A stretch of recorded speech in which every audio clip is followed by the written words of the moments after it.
Hello, Bill Molyneux here for Bill's History World, and we're going to put this on the Wargaming channel too. I'm here with Goober the Traveling Bear, and we are doing our Civil War trail sign videos. Follow me. We're at the historic Jerusalem Mills. There's a couple fantastic curators that work here. The Lee Mansion's here, Jerusalem Mills Village. So much here to see. I made several videos of this wonderful site, but we're going to check out the general store.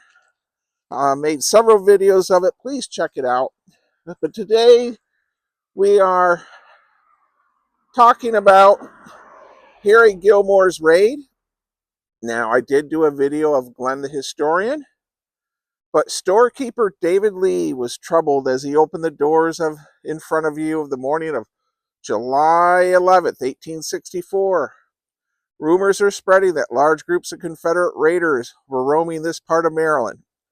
Mr. Lee was right. He was right to be concerned.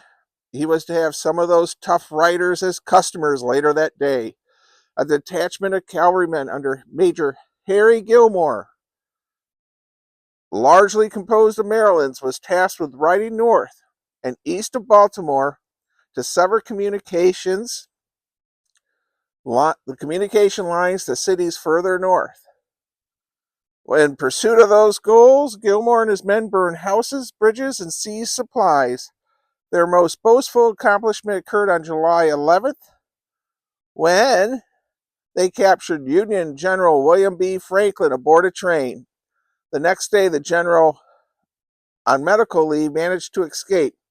When the raiders galloped into Jerusalem Mills, they gathered here at David Lee's, now McCordy's store, to obtain various supplies they needed, including Lee's horses, boots, shoes, and other wearing apparel. Quite amazing.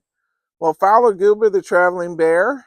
I actually think this would make a neat war game, both board and miniature. But there is the Battle Frederick, Maryland, Monocacy, and Major Gilmor rode all the way around through here. And I have been told this is the furthest northeast the Confederates ever reached in numbers. He had a little over 100 men. After his victory at the Battle of Monocacy on July 11, 1864, Confederate General Jubal Early sent cavalrymen commanded by General Bradley T. Johnson to raid eastern Maryland. Johnson turned south toward Point Lookout, hoping to liberate prisoners from the camp there, and split off Major Harry Gilmor, command of 135 men of the 1st and 2nd Maryland Cavalry, to move north of Baltimore. Gilmor, 26 years old at the time, was born in Baltimore County, home known as Glen Allen, and knew the area quite well. He even found time to visit his home during the raid.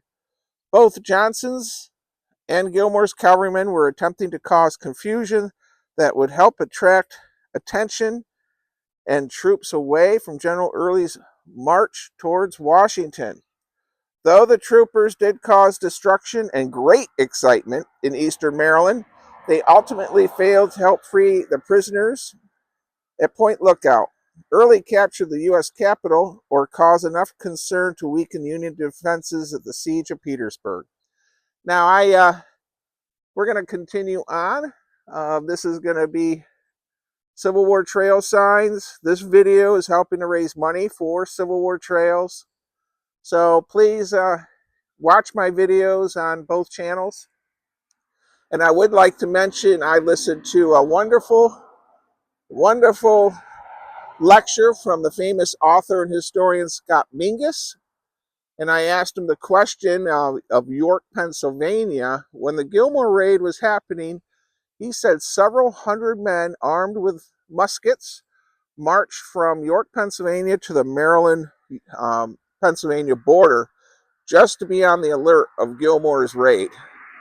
So this caused a lot of excitement as far as, far north as getting to Yorktown or York, Pennsylvania, and also Harrisburg. All right, we're going to move on to another exciting Civil War trail signs. Goober the Traveling Bear says, if you see one of these signs, stop, pull over, and learn about history.